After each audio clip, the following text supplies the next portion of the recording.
Hi everyone, स्वागत है आपका अचीवर्स ऑनलाइन क्लासेस में। और आज की जो हमारी क्लास रहने वाली है वो वैदिक संस्कृति का सेकंड पार्ट रहेगा। हम वैदिक सभ्यता वैदिक संस्कृति पढ़ रहे हैं। फर्स्ट क्लास हमने कंप्लीट कर ली है, जिसमें हम आज उसकी सेकंड क्लास करेंगे। कल हमने क्या पढ़ा था? वैदिक संस्कृति के बारे में, या फिर वैदिक सभ्यता भी इसको आप बोल सकते हैं। हमने सबसे पहले वेदों के बारे में ये जाना कि जो वेद है किस धातु से बना है, या वेद का अर्थ क्या है, तो एक तरह से जानना या नॉलेज। ठीक है। उसके बाद हमने जाना कि जो वेद है या वैदिक संस्कृति है किसके आने के बाद शुरू हुई थी। तो वो आर्यों की, जब आर्य भारत आए थे तभी स्टार्ट होती है।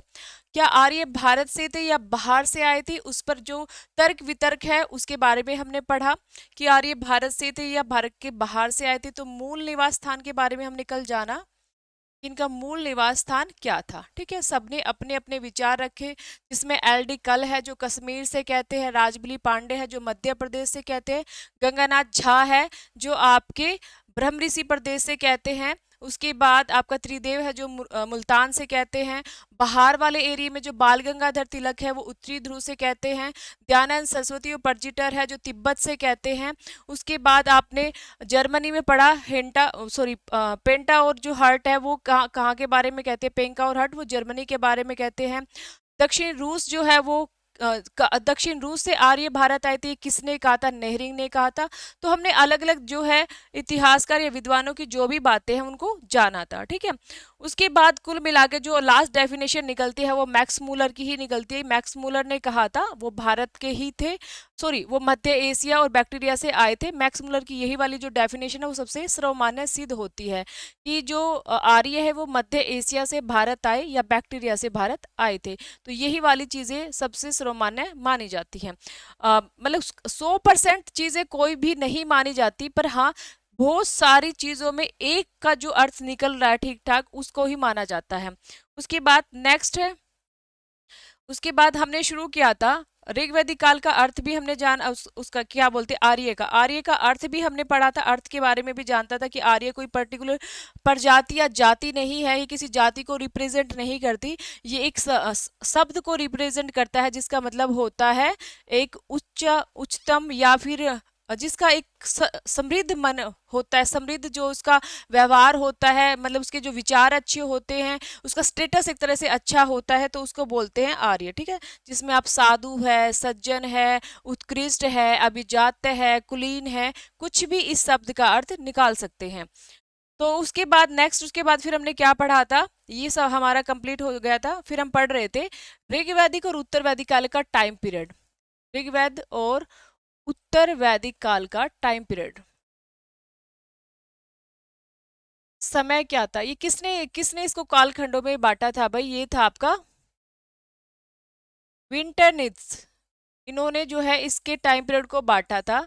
क्या टाइम था? 1500 से 1000 बीसी, ये ऋग्वेद का है। और 1000 से आपका 600 बीसी, ये उत्तर वैदिक काल का है। क्योंकि यहाँ तक ही ऋग वैदिक काल फैला, मतलब जो भी इसके आचार विचार जो भी मिल रहे हैं वो इस टाइम पर तक मिल रहे हैं। फिर आगे जो चेंज हो जाती है वो संस्कृति, वो सभ्यता, वो विचार, वो एरिया, सब कुछ चेंज हो जाता है, तो उसको उत्तर वैदिक काल में बांट दिया जाता है। ठीक है। फिर हमने पढ़ा था भौगोलिक विस्तार। ठीक है। हम क्या पढ़ रहे थे? भौगोलिक विस्तार। इसके बारे में हम पढ़ना शुरू कर चुके थे। और इधर उत्तर वैदिक काल,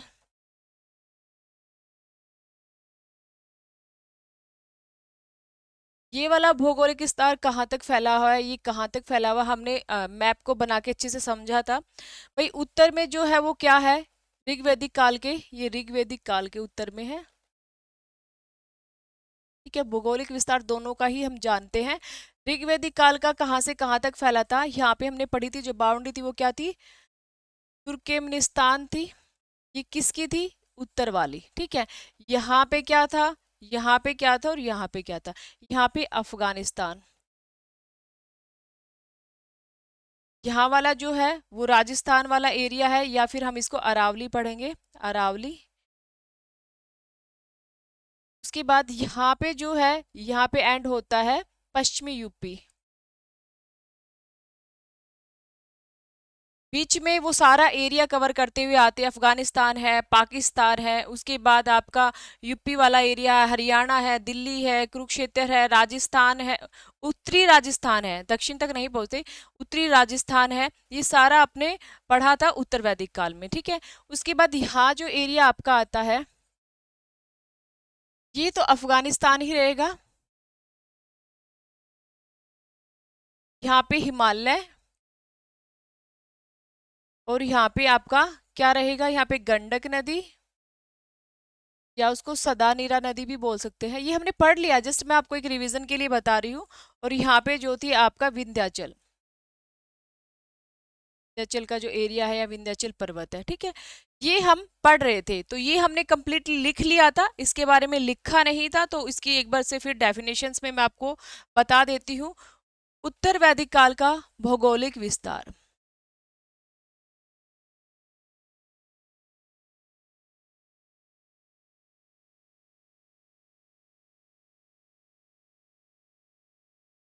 ये जो है हमने पढ़ा कि उत्तर ऋग्वैदिक काल में कौन कौन सी नदियां थी जिनका जिक्र किया गया, नदी सूक्त में कितनी नदियों का है, ऋग्वैदिक काल में कितनी नदियां हैं, ये सारी हमने पढ़ी थी, ठीक है। उसके बाद टोटल जो नदियों का पूरी वैदिक संहिता में कितनी है, पूरी वैदिक संहिता में 31 है, और नदी सूक्त में 21 है, और ऋग्वेद में 25 है। कौन सी पवित्र नदी है, कौन सी पहली नदी है, कौन सी अंतिम नदी है, वो सब हमने डिटेल में पढ़ा। सब सेंधों में कितनी नदियां आती है, अफगानिस्तान में कौन सी 4 नदियां, उनका प्राचीन नाम और न्यू नाम जो भी है वो सब आपको याद रखना है। पर्वत श्रृंखला कौन सी, चोटियां कौन सी मिली है, ज्यादातर ऋग्वैदिक काल की ही है, उत्तर वैदिक काल में इतने ज्यादा पॉइंट नहीं बनते। इसमें बस आपको यही याद रखना है कि इसके क्षेत्र विस्तार में कौन कौन सा आता है, गंगा व यमुना का दोआब क्षेत्र,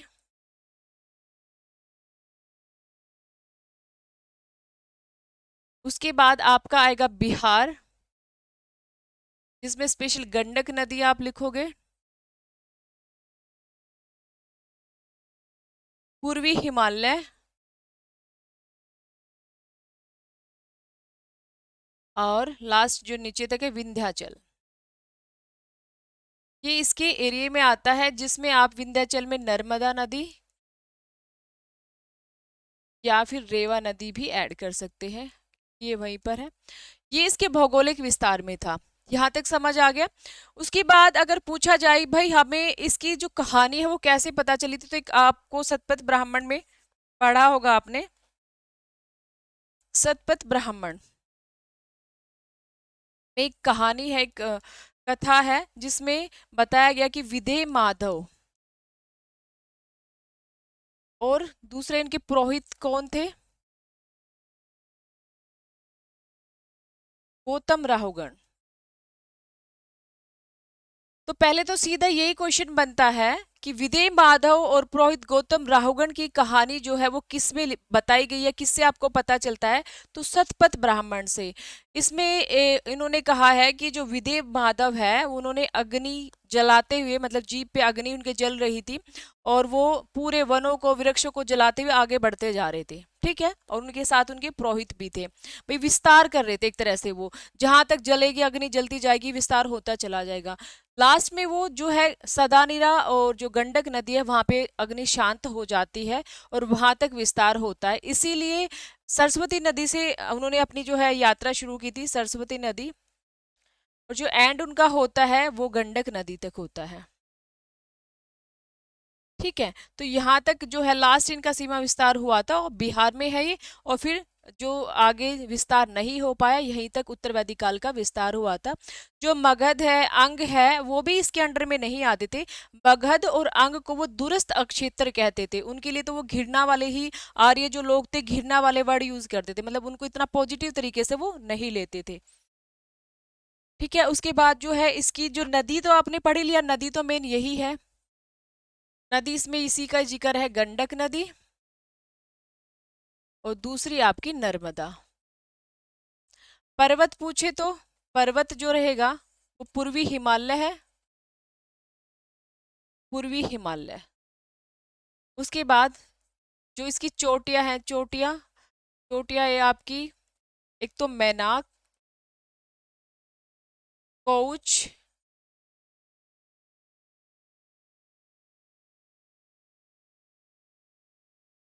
और एक है आपकी त्रिककुद, त्रिककुद, त्रिककुद, ये वाली इसकी चोटियां हैं। ठीक है, तो ये आपका उत्तर वैदिक काल का भौगोलिक विस्तार था। अभी हम इनके बारे में, इनकी जो राजनीतिक जीवन उनके बारे में पढ़ते हैं।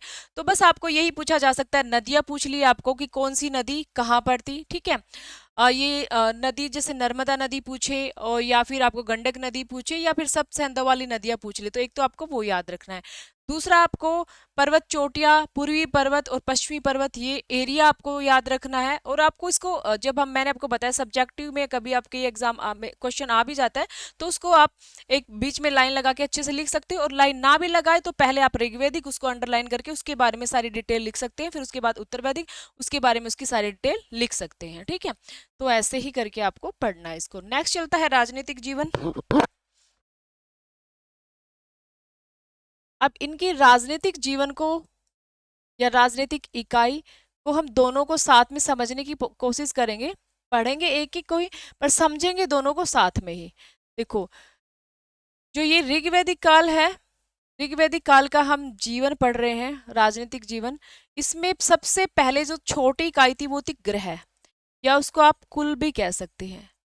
उसके बाद सेकंड नंबर पे जो रहेगी कुल, उसके बाद सेकंड नंबर पे जो रहेगी वो ग्राम है, उसके बाद विष है, और उसके बाद जो रहेगी नेक्स्ट वाली आपकी वो रहेगी जन। ठीक है, ग्रह का, ग्राम का, विष का अपना एक प्रधान हुआ करता था, और जन का जो प्रधान होता था वो जनशय कहलाता था। पहले इसको समझिए। देखिए, पूरा इनका जैसे एरिया है, पूरा कबीला है, राज्य है। जो राजनीतिक जीवन कैसा था भाई, ये कबीलाई अक्षेत्र था। कबीलों की तरह ये जीवन व्यतीत करते थे। प्रॉपर कोई राजा नहीं, इनका अपना एक प्रधान होता था, एक जन का, जो इनकी रक्षा किया करता था। किसी पर्टिकुलर अक्षेत्र पे इनका विस्तार नहीं था, भौगोलिक अक्षेत्र पर इनका आधिपत्य नहीं था। कबीलाई जीवन था, आज यहाँ है तो कल वहां पे है। ठीक है, तो ये चीजें आपको याद रखनी है। तो किसी पर्टिकुलर अक्षेत्र पर नहीं, अगर अक्षेत्र की बात आ जाएगी तो उत्तर वैदिक काल में जाना होगा आपको। किसी पर्टिकुलर अक्षेत्र पर इनका विस्तार नहीं था, सिर्फ वो एक कबीलाई जो लोग थे, जनों पर इनका अधिकार था। मतलब जनों पर ही उनकी सेवा करना, उनकी रक्षा करना, ये उसकी बात मानते थे आम जन वाले, तो वो इनका अधिकार था, ना कि किसी पर्टिकुलर अक्षेत्र पे था। तो एक जन पे जन जन आपस में लड़ते रहते थे, संघर्ष करते रहते थे, आर्य अनार्यों से, अनार्य आर्यों से, आर्य आर्य आपस में, अनार्य अनार्य आपस में भी लड़ते रहते थे। ठीक है, उनमें भी ऐसे बना हुआ था। तो जैसे ये जन बना, जैसे ये बने हुए थे,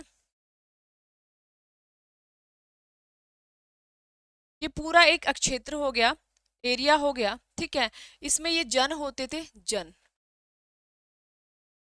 ये जन होते थे। जैसे पर्टिकुलर ये जन है, मैं इनके नाम लिख देती हूँ। जैसे हमने दासरग ये में पढ़ा था, दासरग युद्ध जो हुआ था उसमें 5 आर्य थे और 5 अनार्य थे, तो वो जन ही थे, 10 जन थे उसमें। तो मैं उनके नाम लिख देती हूँ, आपको समझ आ जाएगा। जैसे यदु है, पुरु है, यदु है, पुरु है, पृवी है, तुर्वस है, ध्रुवा है। ये इनके जो थे जन थे, ये 5 आर्य थे। ठीक है, उसके बाद 5 अनार्य भी थे जो लड़ रहे थे उस जन में, 5 अनार्य भी थे ना, तो उसको देखना 5 अनार्य कौन से थे। ये आपका, एक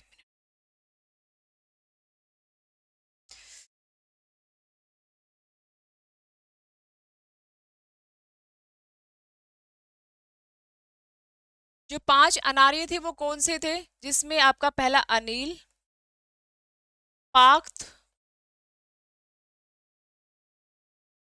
भलानस,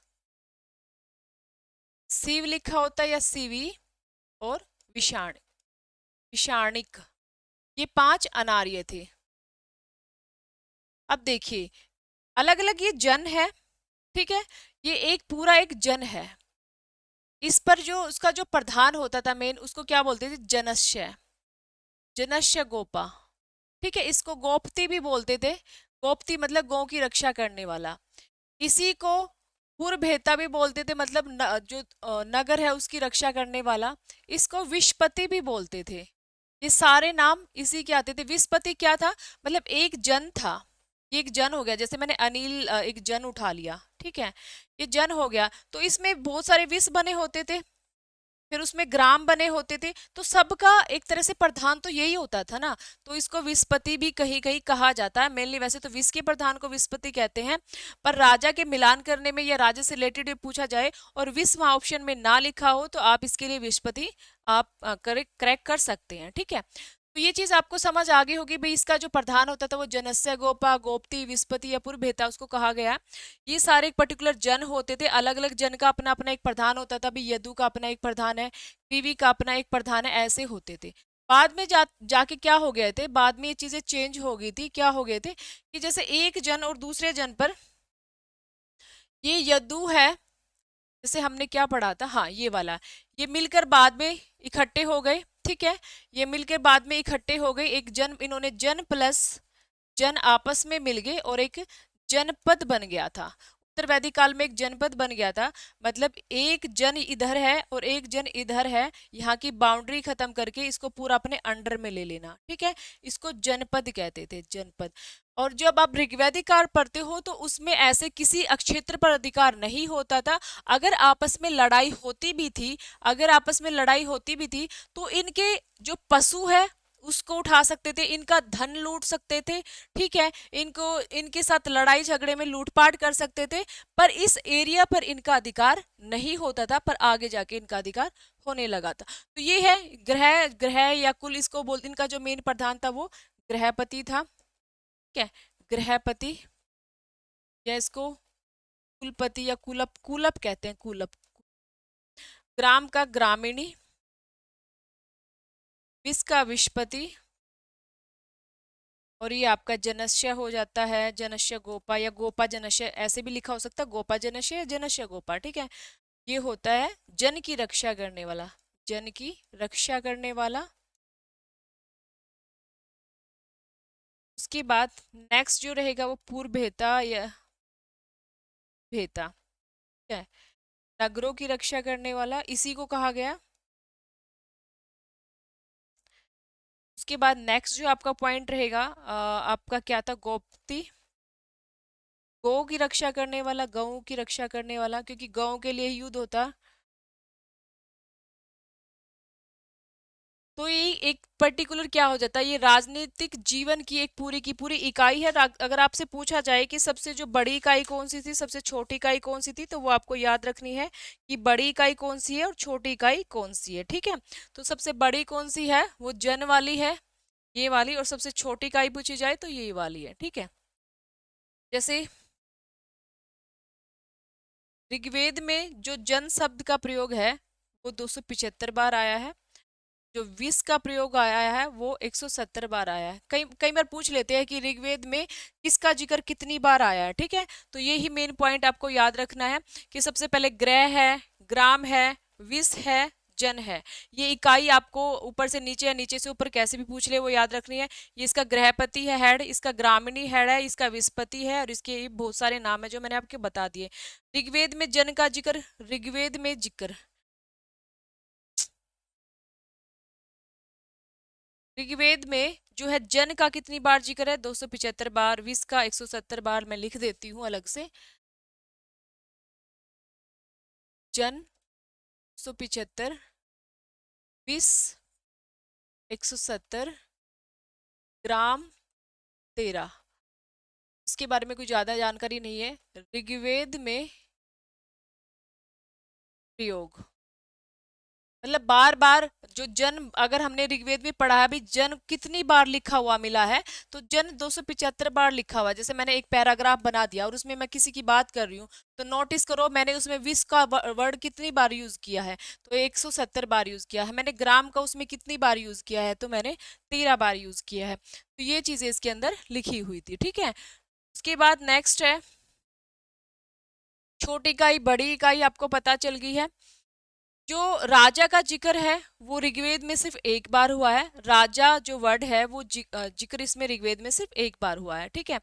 ऐसे ही इसके बारे में है, जो इनका चुनाव होता था राजा का वो समिति के द्वारा किया जाता था, समिति के द्वारा इसको पद से हटाया भी जाता था, पद पे बिठाया भी जा सकता था, ठीक है। तो समिति का कहीं ना कहीं इसमें इंटरफेयर था। हालांकि ये जो बाद में धीरे धीरे वंशानुगत हो गया था, ऋग्वैदिक काल में ही ये वंशानुगत हो गया था, पर इतनी पावर नहीं थी कि अगर आप गलत भी काम कर रहे हो तो आपको कोई हटाए ना, तो स्मृति के द्वारा उसको हटाया जाता था। एक पोशायन कबीला था या पोशायन जन था, और वहां का जो राजा अच्छे कार्य नहीं कर रहा था, वहां का जो जनस्य जिसको बोले वो अच्छे कार्य नहीं कर रहा था, तो उसको गद्दी से हटा दिया गया था। तो ये वंशानुगत तो हो गया था, उसका बेटा गद्दी पर बैठने लगा था, पर इतना ज्यादा भी फ्री नहीं था कि वो कुछ भी मनमानी करे, बस उसको कार्य अच्छा करना पड़े, कार्य अच्छा करता रहे और आगे चलता जाए। ठीक है, तो राजा के बारे में जैसे हम जानेंगे।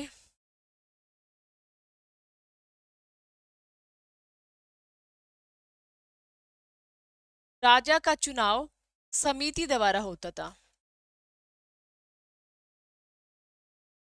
ठीक है, उसके बाद राजा को जो वंशानुगत भी हो गया था, वंशानुगत प्रक्रिया शुरू हो चुकी थी,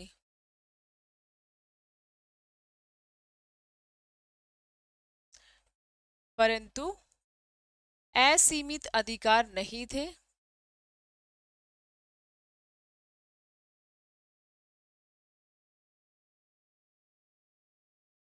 पद से हटा दिया जाता समिति के द्वारा, समिति के द्वारा पद से हटा भी दिया जाता था। मतलब वो नियुक्त नियुक्त यही करती थी, जो राजा की नियुक्ति समिति ही करती थी, या चुनाव, चुनाव बोल सकते हैं, समिति द्वारा।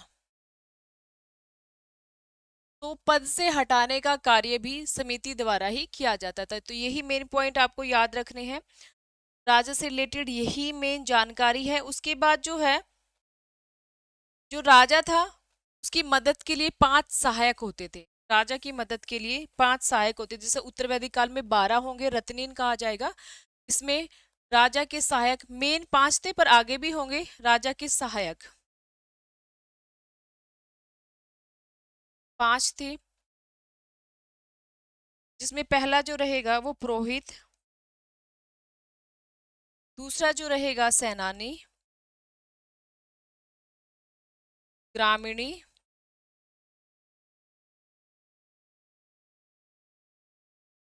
रथकार। देखो, पुरोहित कौन होता था? पुरोहित होता था जो हमेशा युद्ध में उसके साथ जाया करता था। ठीक है, पुरोहित कौन होता था? जो युद्ध में हमेशा उसके साथ रहता था, उसकी मदद करता था। सा रहता भाई, दूत, जो हमेशा उसकी मदद करता था, उसके लिए वो युद्ध में विजयी रहे ऐसी कामना वो करता था, कि युद्ध में विजयी रहे, उसके साथ जाया भी करता था, साथ में एक तरह से उसका मित्र हुआ करता था। तो पुरोहित के बारे में ही आपसे पूछा जा सकता है। सेनानी, कोई पर्टिकुलर सेना नहीं होती थी इसकी, बस सेनानी जो है, जो कबीले हैं उनकी सेना को इकट्ठा किया, चलो भाई। सेना को मिलिशिया कहा जाता था। ग्रामीणी जो होते थे, ग्राम का प्रधान होता था। रथकार जो होता था, रथ बनाने वाला होता था, या कई बार इसको एक सारथी के रूप में भी बताया गया है, भी सारथी होता था। दूत होता था, दूत जो उसका मैसेज वगैरह इधर उधर पहुंचाए, वो दूत। तो ये आपको याद रखना, ये ग्राम प्रधान,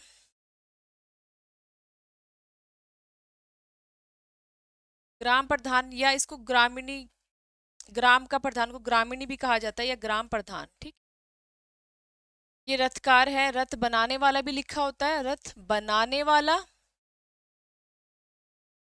या फिर कहीं कहीं इसको सारथी के रूप में भी लिखा होता है। नेक्स्ट है दूत है, दूत जो भी मैसेज वगैरह पहुंचाता था, दूत। पुरोहित और सेनानी के बारे में थोड़ा सा और पढ़ लेते हैं। जो पुरोहित थे, जो पुरोहित है, ये राजा का मित्र भी हुआ करता था, राजा का मित्र। भाई मित्र भी है उसका, युद्ध में उसके साथ भी जा रहा है, युद्ध में विजयी रहे इसके लिए कामना करता था, युद्ध में विजय के लिए कामना, कामना ये करता था। ठीक है, यहाँ तक हो गया। उसके बाद हम सेनानी के बारे में पढ़ेंगे। सेनानी के बारे में ऐसा क्या खास पॉइंट है? भाई कोई सेना तो नियमित नहीं थी, नियमित सेना नहीं थी। कबीलाई जो लाइफस्टाइल था, कबीलाई था, तो नियमित सेना कहाँ से आ जाएगी, ठीक है। तो जो इनका लाइफस्टाइल था वो एक तरह से इधर से उधर घूमने वाला रहता था, तो नियमित सेना तो नहीं थी।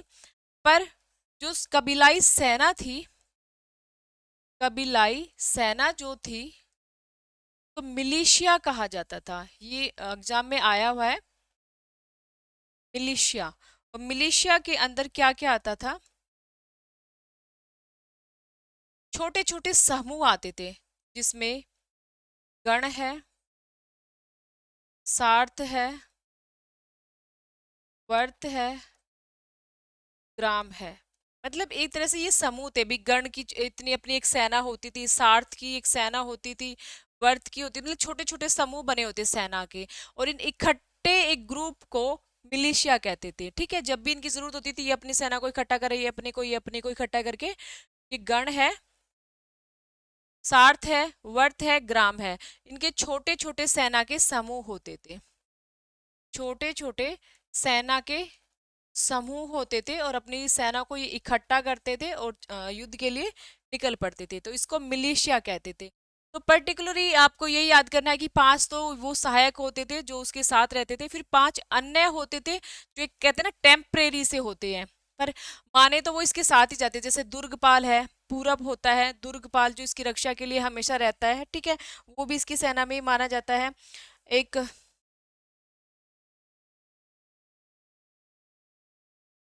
अन्य अधिकारी, इनका अर्थ जानना पड़ता है, कई बार एग्जाम में इनके अर्थ पूछ लेते हैं हम जब पढ़ते हैं, तो बस ये याद रखना। पूरब क्या होता था?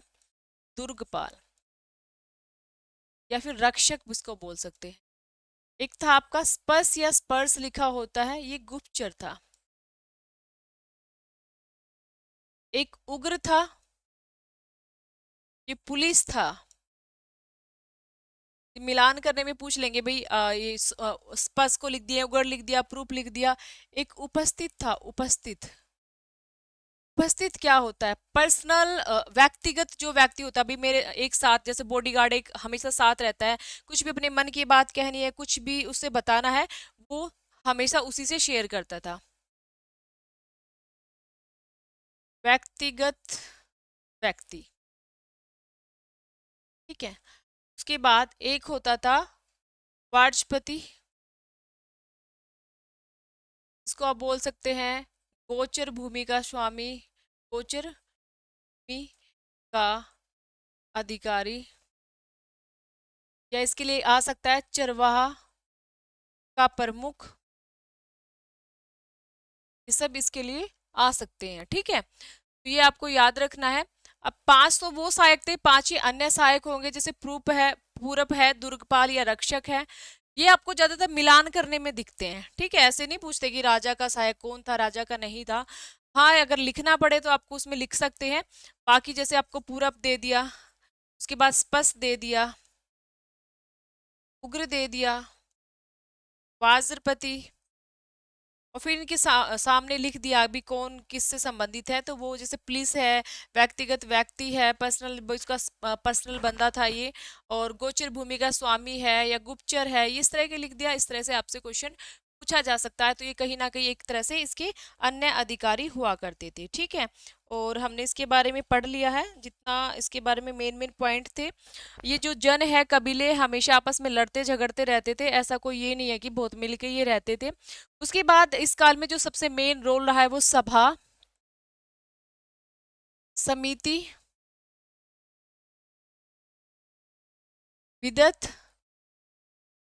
गण, परिषद। मेन जानकारी किसकी मिलती है? इन तीनों की, ठीक है। मेन जानकारी इन तीनों की मिलती है, और इन तीनों के बारे में ही ज्यादा पढ़ा जाता है, उनके बारे में इतना ज्यादा नहीं पढ़ा जाता।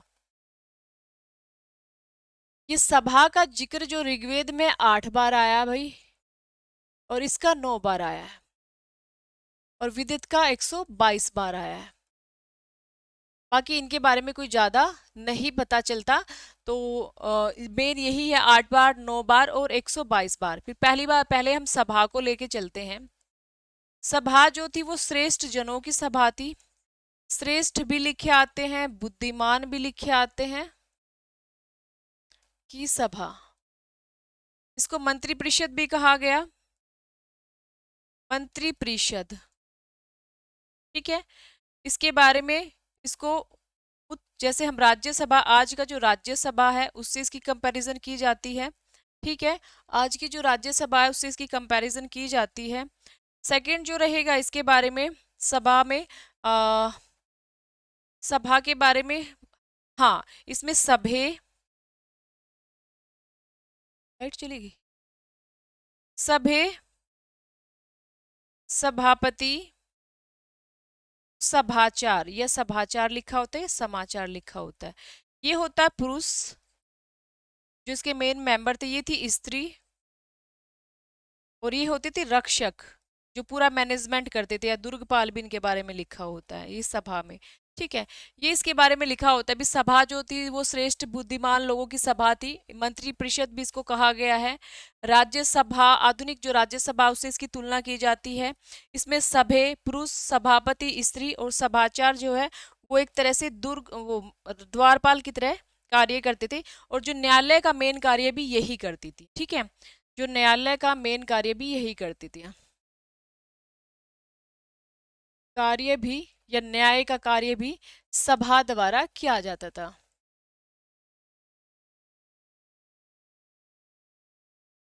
उसके बाद हम पढ़ते हैं समिति को। समिति, समिति आम लोगों की सभा थी ये। ठीक है, आम लोगों की सभा, आम लोगों की सभा की वजह से इसका जो आकार भी बड़ा था। जब आम लोग होंगे तो इसमें इसका आकार भी बड़ा था, आकार भी बड़ा था। आकार बड़ा था तो ये आधुनिक लोकसभा से इसकी जो है लोकसभा के जैसी इसको माना जाता है। उसके बाद ये राजा का चुनाव करती थी समिति, राजा का चुनाव इसका मेन कार्य था। ये समिति है, सभा और समिति के जो है मेन पॉइंट है। कई सारी बुकों में ऐसा लिखा होता है कि सभा समिति के द्वारा ही जो सैनिक लूटपाट करके लाते थे सामान को, उसका बंटवारा किया जाता था। और एक आधी बुक में ऐसा लिखा होता है कि जो ये लूटपाट करके लाते थे जो माल को, वो विदत में बंटवारा होता था। पर जहां तक कि ज्यादातर बुक्स जो मानी जाती है वो यही कहते हैं कि सभा समिति के द्वारा ही लूटपाट के माल को बांटा जाता था। तो वो आप इसमें याद रखना। ठीक है, उसके बाद समिति का जो सभापति होता था उसको ईशान कहते थे। इसके जो सभापति है उसको ईशान कहते थे। उसके बाद आपका जो नेक्स्ट चलता है, नेक्स्ट में आप क्या करने वाले हो भाई, उसमें विदत। विदत में क्या था, इसमें मेन कहते हैं कि एक्सपीरियंस लोग, जिनको एक्सपीरियंस ज्यादा था। तो ये आर्यों की सबसे प्राचीन सभा थी, आर्यों की सबसे प्राचीन सभा इसको कहते हैं, आर्यों की सबसे प्राचीन सभा इसके बारे में कहा गया है। और दूसरा आपको इसके बारे में क्या पढ़ना है कि जो उपज है ना, उपज, उपज का बंटवारा भी इसी सभा में होता था। और जो सामाजिक और धार्मिक कार्य होते थे, सामाजिक और धार्मिक कार्य भी इसी सभा में हुआ करते थे। और औरतें जो है सभा और समिति में भाग लेती थी, कहीं कहीं पर भी, कहीं कहीं पर विदत में भी जिक्र आया है कि विदत में भी वो भाग लिया करती थी। ठीक है, उसके बाद जो गण है और परिषद है, इनके बारे में ज्यादा जानकारी नहीं। गण एक तरह से कुलीन लोगों के बारे में या जो श्रेष्ठ लोगों के बारे में कही गई है। ठीक है, और परिषद है, परिषद में पुरोहित और विद्वान और शिक्षक ज्यादातर आते हैं। ठीक है, इसमें मेनली जो है इसमें विद्वान, पुरोहित, शिक्षक, गण के अंदर कुलीन लोगों को मेन ऐड किया गया है। ठीक है, तो इनकी बस थोड़ी ही जानकारी है। बाद में उत्तरवादी काल में इनका जो महत्व वो बिल्कुल कम हो जाता है, और इनका तो ज्यादा जिक्र ही नहीं आता, और इनका भी महत्व कम हो जाता है, वो तो खत्म ही हो जाती है। तो ये आपका क्या रहा था, ये हमने पढ़ा ऋग्वैदिक काल का जो समाज था, सामाजिक उनकी जो लाइफ थी वो हमने पढ़ ली है। और जो लुडविंग थे वो उच्च सभा को उच्च सभा को अपर हाउस, और जो निम्न सभा है उसको लोअर हाउस कहते थे। मतलब एक तरह से अपर हाउस उन्होंने किसको कहा है, चला गया भाई, हाँ ये रहा, देखो, इन्होंने जो है, लुडविग थे, उन्होंने जो अपर हाउस किसको कहा है? आपकी सभा को।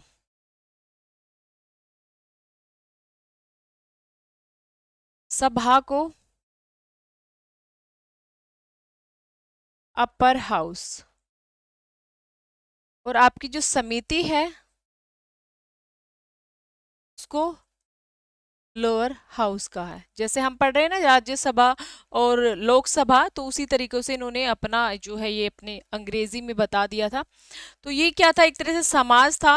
और आगे जब हम समाज पढ़ेंगे उत्तर वैदिक काल का, वो बिल्कुल डिफरेंट होगा इनके बारे में। जब इनका राजनीतिक लाइफ है वो भी बिल्कुल डिफरेंट होगी, समाज है वो भी बिल्कुल डिफरेंट होगा। तो अभी हम जो पढ़ेंगे वो उत्तर वैदिक काल का समाज, उसके बारे में जानेंगे। उत्तर वैदिक काल की राजनीतिक जो लाइफस्टाइल थी वो क्या थी वो जानेंगे हम। देखो, उत्तर वैदिक काल में जो राजनीतिक था हमने इसका पढ़ लिया। अभी उत्तर वैदिक काल का राजनीतिक इतिहास जो पढ़ेंगे।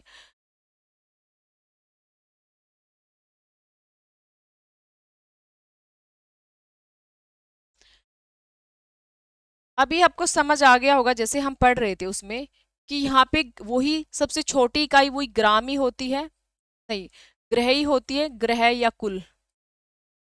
उसके बाद ग्राम होती है, उसके बाद विस, उसके बाद जन, और उसके बाद जनपद। ठीक है, बस इतना ही चेंज आता है इसमें। जन और दो जन मिलके जनपद बन जाते हैं। अब क्या होता है, अब कबीलाई लाइफ जो है वो धीरे धीरे डाउन होने लगी थी। कबीलाई जीवन नहीं रहा था, अब एक तरह से अक्षेत्र पर अधिकार होने लगा था। पहले जो लड़ाई होती थी ऋग्वैदिक काल में वो गांव के लिए, पशुओं के लिए, धन के लिए होती थी। अब जो लड़ाई होने लगी वो एरियाज के लिए, पूरा एक एरिया उनको चाहिए था उसके लिए होने लगी। तो अब क्या चेंज आ गया, युद्ध क्षेत्र के लिए होने लगे, न कि पशुओं के लिए। ठीक है, अब राजा जो है बड़ी बड़ी उपाधियां लेने लगा। जैसे ये आपका उत्तर है, ये आपका दक्षिण है। ठीक है, ये आपका पूरब है, ये आपका पश्चिम है। अब यहाँ का जो राजा है वो क्या कहलाने लगा था, यहाँ का जो राजा है, अलग अलग वो दिशाओं का अलग अलग राजा था। यहाँ का राजा था विराट, यहाँ पे था सम्राट, यहाँ पे था भोज, और यहाँ पे था सवराट। मध्य में था राजा, जो मध्य है वहां पे था राजा। अब ये यज्ञ भी अलग अलग तरह के कराने लगे थे, यज्ञ भी अलग अलग तरह के कराने लगे थे। यहाँ पे जो यज्ञ था वो पुरुष मेघ यज्ञ होता था। ठीक है, यहाँ पे जो यज्ञ होगा, यहाँ पे जो यज्ञ होगा वो राजसूय यज्ञ होगा। यहाँ पे जो यज्ञ होगा वो अश्वमेघ यज्ञ होगा।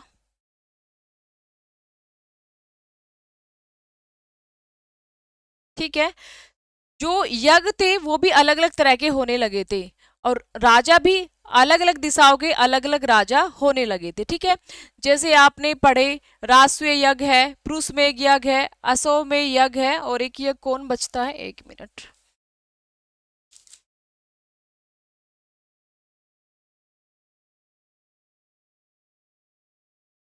दिमाग से कैसे, सॉरी, वाजपेय यज्ञ।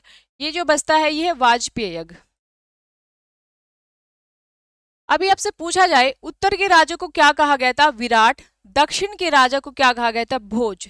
पूर्व के राजा को जो क्या कहा गया था, आपका सम्राट। और पश्चिम के राजा को क्या कहा गया था, सवराट। ठीक है, उत्तर में कौन सा यज्ञ होने लगा था, पुरुषमेघ यज्ञ। दक्षिण में कौन सा यज्ञ होने लगा था, राष्ट्रीय यज्ञ।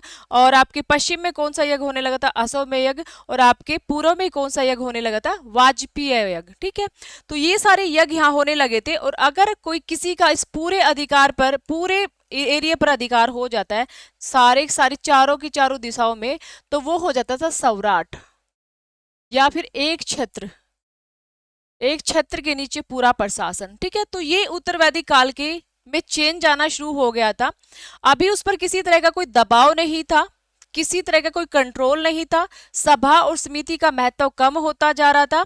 अब उसके अधिकार सीमित नहीं रहे थे, मतलब असीमित अधिकार उसके पास हो गए थे। अब वो अपनी पावर का यूज करता था। धीरे धीरे चीजें कुछ अलग ही दिशा में चलने लगी थी। क्षेत्र के लिए लड़ाई होती रहती थी, वहां की जनता को अपना दास बना लिया जाता था। इस तरह के यहाँ पे युद्ध हुआ करते थे। तो यहाँ का एक राजनीतिक जीवन जो है वो कंप्लीट बदल जाता है। ठीक है, उसके बाद राजा का महत्व बढ़ जाता है, और राजा के जो सहायक और अधिकारी होते हैं वो 12 थे, 12 रत्नी, जिनको 12 रत्नीन कहते हैं। अभी हम फिर नेक्स्ट क्लास में मिलते हैं और नेक्स्ट वीडियो में उसके बारे में पढ़ेंगे। क्लास ज़्यादा लंबी हो गई है, तो नेक्स्ट जो हम पढ़ेंगे उसके बारे में कि उसके जो 12 अधिकारी रहे थे या 12 उत्तराधिकारी रहे थे जिनको रत्नी कहते हैं। राजा के 12 अधिकारी जिनको क्या कहा गया है, रत्नी। ठीक है, कितने होते थे रत्नी? 12। सतपथ ब्राह्मण में इनका जिक्र किया गया है।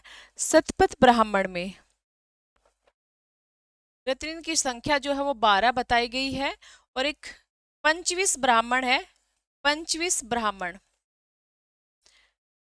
जिसमें रत्निन को वीर कहा गया है। रत्निन के लिए वीर शब्द का प्रयोग किया गया है। ठीक है, तो सतपथ ब्राह्मण में 12 रत्निन का जिक्र है और पंचविश ब्राह्मण में रत्निन को वीर कहा जाता है।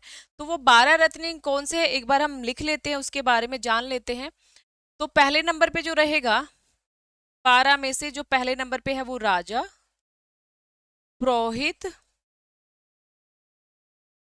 सेनानी, युवराज, महिषी, एक पटरानी होती थी। ठीक है,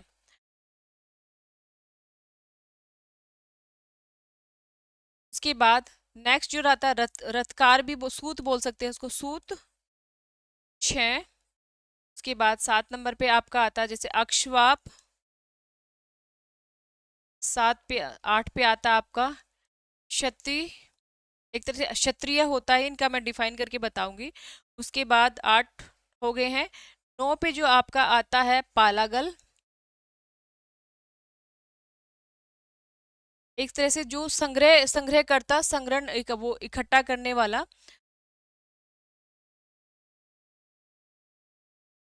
संग्रह करता। ठीक है, कोषाध्यक्ष जिसको बोला गया है। ठीक है, उसके बाद भागदूत, एक भागदूत है। और कौन रहता है अभी, एक मिनट, एक है ग्रामीणी, एक है ग्रामीणी।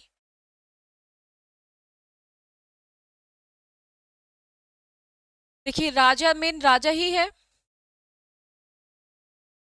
पुरोहित वो ही है जो हम पीछे पढ़ के आए हैं कि भी वो राजा के साथ जाता था, उसका मित्र होता था।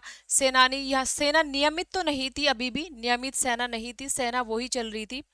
युवराज है, उसका जो बेटे होते हैं। महिषी एक तरह से जो मेन पटरानी होती है। सूत है, सूत सारथी भी लिखा होता है, सारथी, और कहीं रथकार भी इसके बारे में लिखा होता है। अक्षवाप है, पासा, ये अक्सर एग्जाम में आया हुआ है, पूछा हुआ है कौन अक्षवाप कौन था। तो अक्षवाप जो है पासा खेलने में जो राजा की मदद करता था। ठीक है, पासा लिखा आ सकता है, या जुआ खेलने में राजा की मदद, जो मदद कर रहा है। ठीक है, ये क्षत्रिय एक तरह से क्षत्रिय है, युद्ध में रक्षा करता है, रक्षक होता है। क्षत्रिय या अक्षत्रिय भी इसको बोला गया है, रक्षक, युद्ध में रक्षक, या फिर आप इसको पूरे महल का राजप्रसाद का रक्षक, ये सब इसके लिए कहा गया है। उसके बाद नेक्स्ट कौन था? पालागल, वो उसको हंसाने का काम करता था, उसको एंटरटेन करता था, उसका मित्र भी होता था एक तरह से। पालागल जो था, पालागल ये राजा का मित्र भी होने के साथ साथ उसको हंसाने का भी, दोस्त जैसे खुश रखते हैं ना, हंसाने का कार्य भी करता था उसको। यहाँ तक हो गया। संग्रहर्ता वही आपका जो टैक्स इकट्ठा करना। भागदूत जो होता है, कोषाध्यक्ष भी इसके लिए भी लिखा होता है, कोषाध्यक्ष, और कोषाध्यक्ष इसके लिए भी लिखा होता है। ठीक है, भागदूत के लिए, भागदूत के लिए भी। पर मेन जो है ये वित्त मंत्री होता है। वित्त मंत्री मेन ये होता है, और संग्रह, ये एक संग्रहण करता है, कोषाध्यक्ष मतलब जो संग्रहण करने वाला, जो टैक्स वगैरह को इकट्ठा करेगा, मांगेगा, लेके आएगा। और ग्रामीण जो होता है, ग्राम का प्रधान होता है। ये इसके 12 रत्नी हमने आज ही पढ़ लिए हैं। उसके बाद शतपथ ब्राह्मण में इनको रत्नी कहा गया है, और ये 12 की 12 इनकी काउंटिंग दी गई है। पर ऐसा कहा जाता है कि शतपथ ब्राह्मण और काटक संहिता में रत्नी की सूची में 3 लोग और आते हैं। शतपथ ब्राह्मण और काटक संहिता में 3 रत्नी और ऐड किए जाते हैं। कौन कौन है? पहला भी एक तो रथकार, क्योंकि रथकार को वहां पे स्पेशल नाम दे के ऐड नहीं किया गया था, तो सूत को ही रथकार या सारथी कहीं की कहा जाता है। दूसरा था गौ कर्तन, जो भाई गौ गायों वगैरह की रक्षा करने वाला होता था, गौ कर्तन। और एक बढ़ई, ठीक है, एक क्या होता था? बढ़ई। ये 3 लोगों को भी रत्नीन की सूची में शामिल किया गया। शतपथ ब्राह्मण और काटक संहिता के अनुसार इनको जो है शामिल किया गया है। तो ये हमारा टॉपिक था, और ऑलमोस्ट हमने कंप्लीट कर लिया है। नेक्स्ट वीडियो में हम मिलेंगे, यहीं से कंटिन्यू करेंगे इसको। और इसको आप जितना हो सके मोटे मोटे रफली नोट्स बना लीजिए, उसका रिवीजन करना। लास्ट जो हमने पीछे किया है उसका भी रिवीजन करते रहना। हमारी 14 से 15 क्लास जो वैदिक से पहले हो चुकी है, उसका भी आप रिवीजन करना। और आप जब ऐप पे जो कोर्स ले रहे हो, तो वहाँ पे टेलीग्राम है, उस टेलीग्राम को जरूर ज्वाइन करना। आप जो भी मुझे कॉल कर रहे हैं या पूछ रहे हैं कि मैम का कोई पर्सनल नंबर नहीं है, मैम से बात कैसे हो सकती है, तो ऐप में जब आप जाते हो, कोर्स खरीदते हो, कोर्स में एक टेलीग्राम बना हुआ है, टेलीग्राम आप ज्वाइन कर लेना। वहाँ पे जो भी आपका इशू है वो मेरे से बात हो जाती है। वहाँ पे मैं अपना नंबर शेयर कर देती हूँ, आप मुझसे फोन पे कांटेक्ट कर सकते हो जो भी आपको पूछना है। ठीक है, तो किसी भी तरह का आपको कुछ भी पूछना है वो आप पूछ सकते हो। आज के लिए इतना ही काफी है। Okay, bye bye.